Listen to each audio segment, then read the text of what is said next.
Listahan ng umano'y male-maletang mga pera na idiniliver para kina Pangulong Ferdinand Marcos Jr. at dating House Speaker Martin Romualdez inilabas ni Saldico.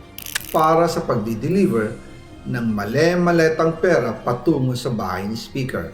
Ang sinabi mismo ni Speaker Martin sa akin na hati sila ni Pangulong Marcos sa perang yon. Ibig sabihin, ang goal niya dito sa tingin ko is kung babagsak siya, isasama na niya kung sino yung nag-utos sa kanya. Hindi pa pwedeng siya lang.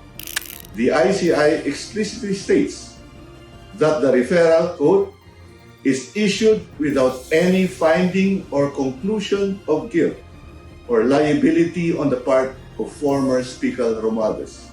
End of quote. This clear statement reinforces our confidence in the Commission's impartiality and affirms the constitutional role of the Ombudsman as the sole authority empowered to make determination on accountability. Pangulong Ferdinand Marcos Jr. hinamon si Saldico na umuwi na ng Pilipinas at harapin ang kanyang mga kaso. For it to mean something, umuwi siya rito. Harapin niya yung mga kaso niya. Kung meron siyang gusto sabihin, sabihin niya. Malalaman naman ng tao yan eh. Patunayan, but come home. Come home. Ba't ka nagtatago sa malayo? Ako, hindi ako nagtatago eh. Kung meron kang akusasyon sa akin, nandito ako. Gawin niyo pareho. Para patas lang naman.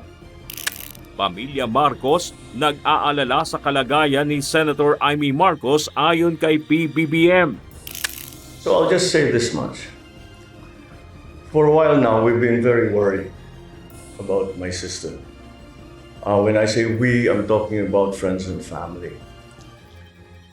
And the reason that is because the lady that you see talking on TV is not my sister.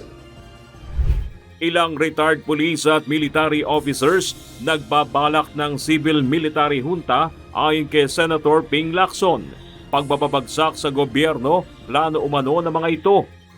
Kasi may mga may message na short of confirming na meron talagang such move, but only on the part of some retired military and PNP officials. Wala namang kumontak na active. Ikalawang trilyon peso March rally, walang planong pabagsakin ang kasalukuyang pamahalaan. Anumang military junta o hakbang na labag sa konstitusyon, hindi susuportahan ng mga grupong magpoprotesta. Ang ating advocacy nitong trillion peso march ay hindi para pabagsakin ang ating pamahalaan ngayon. We are not calling for the resignations ng ating mga pinuno ng ating bansa.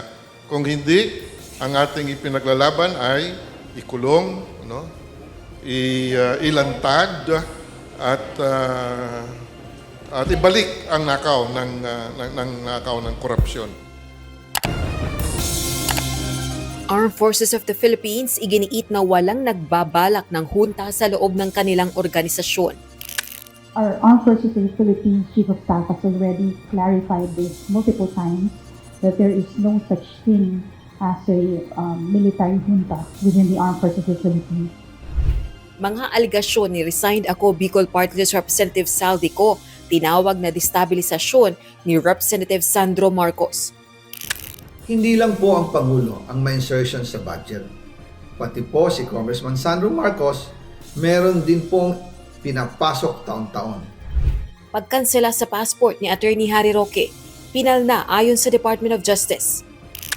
Tayo bilang law enforcement agency, bilang law agency, bilang taga-usig, may mga pamamaraan din tayo para makuha natin yung jurisdiction over him.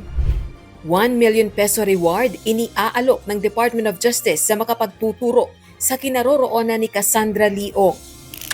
Yes, we confirm that we're having difficulty, precisely, di ba?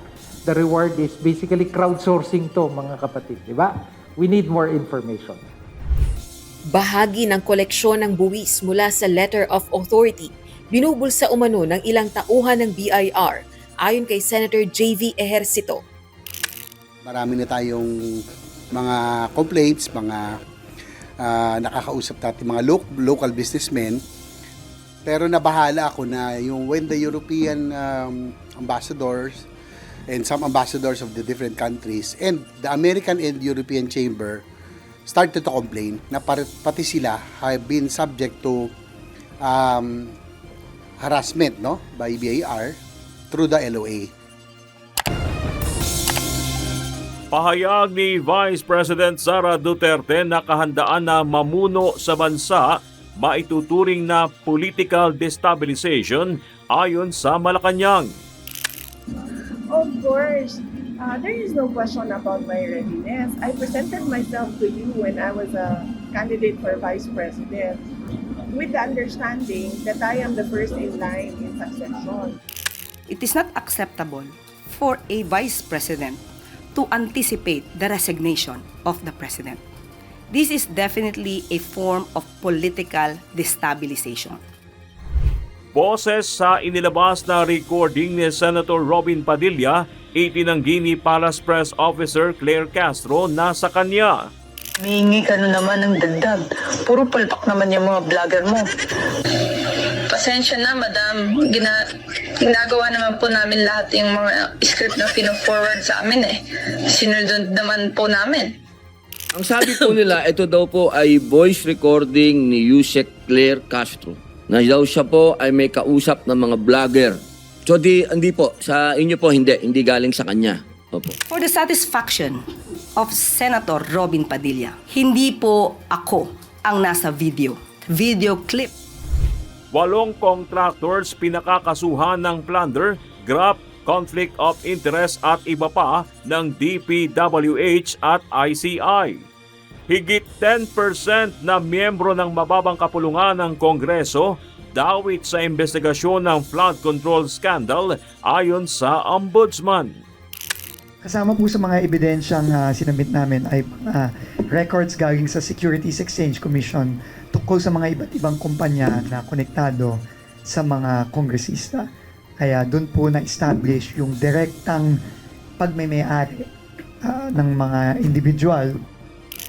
More than 10% of Congress will be affected, at the very least. More than 10% of Congress will be affected. Membership yan ng House. We're talking about the House. And it's no joke to talk about 10% of them being a part of the investigation. Kasi dadami pa yan. It will still branch out.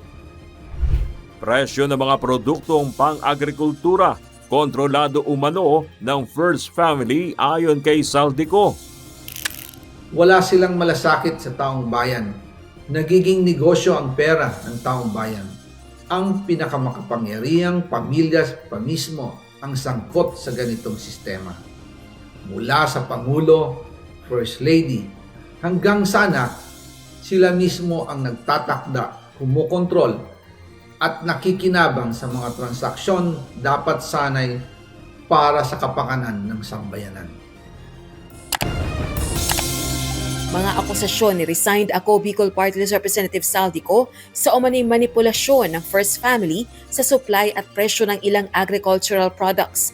Pinabulaanan ni Agriculture Secretary Francisco Chu Laurel Jr. Ito ho ay walang katotohanan. Fabricated lie ho to. Napakasinungaling talaga niya. The First Lady has never meddled in any DA matters. Hindi kailanman nakialam ang ating First Lady. Ito ho yung confidential report na sinabit namin sa Kongreso. Wala ho ang pangalan ni First Lady dito. Independent Commission for Infrastructure. Tiniyak na walang special treatment kapag humarap sa komisyon si Presidential Son at Ilocos Congressman Sandro Marcos. As I said, ang komisyon naman ay bukas sa any information, especially here na merong pupunta, regardless of who that person is, will voluntarily appear and testify under oath, ay malaking bagay sa amin. Umano'y sabuatan sa 286 million peso flood control project sa Pangasinan, inireklamo sa Ombudsman. Ay may dalawa pong project na flood control sa Pangasinan sa Barangay Santo Tomas, San Jacinto, Pangasinan na kung saan ay 2 beses yung pinuntahan na ang halaga ng lahat ay 286 million pesos. Na ito ay puro ghost project ito kasi wala naman nakita. Light electric vehicle ipagbabawal na sa mga pangunahing lansangan simula December 1 ayon sa Land Transportation Office. Your Honor, according to LTO and DOTR, they have to study the registrability, no, and also yung safety, no, na kayo ninyo po binanggit. They will need to evaluate, magpa-public consultation sila if this will really be allowed. Kasi nga po, nakita natin yung inyo po mga video, nakakatakot po, no? Napakagaan. Pag sinalpok, talagang, yung safety ng mga nasa loob, talagang dapat hong i-consider. So, they will, ang dalawang bagay po, yung registrability, safety, and yung issuance of licenses of the operator, would-be operator, Your Honor. Pangulong Ferdinand Marcos Jr. pinatitiyak na hindi magagamit o magagalaw ang air assets ni resigned Congressman Saldico. You cannot steal from Filipino people and expect to hide or fly away on your private jets. You have the money to run, but you cannot outrun the Republic of the Philippines. 3 opisyal ng SunWest Construction bigong matagpuan sa pagsisilbi ng warrant ng mga otoridad sa isang hotel sa Pasay City. So we have just concluded yung pag-serve natin ng warrant of arrest laban dun sa 3 board of directors ng SunWest. And unfortunately, wala sila dito. Dating DPWH Bulacan District Engineer Henry Alcantara nagsauli ng 110 million pesos. Ibinalik na sa lapi, dinala na sa Bureau of Treasury ayon sa Department of Justice. Ngayon po ay nasasaksihan nyo ang cash turnover. Ito po ay parte ng restitution. Dito po si Attorney Emil Hoven para po para tatawanan ang kanyang kliyente na si Engineer Henry Alcantara para pangunahan ang pagka-turnover ng what appears to be 110 million pesos in cash. Bakabayan lawmaker nagbabala kaugnay sa kontra-korupsyon ng mga pahayag ni Pangulong Ferdinand Marcos Jr. Pagpapanagot sa mga tiwaling opisyal, muling ipinanawagan ng ilang grupo. So, wag tayo magpalinlang na tila, wow, ang dami nangyayari. Sa aktual, wala pang kasong na-file, di ba? Sa mga binanggit na pangalan. At pansamantalang paglaya ni dating Pangulong Rodrigo Duterte, hindi pinayagan ng International Criminal Court.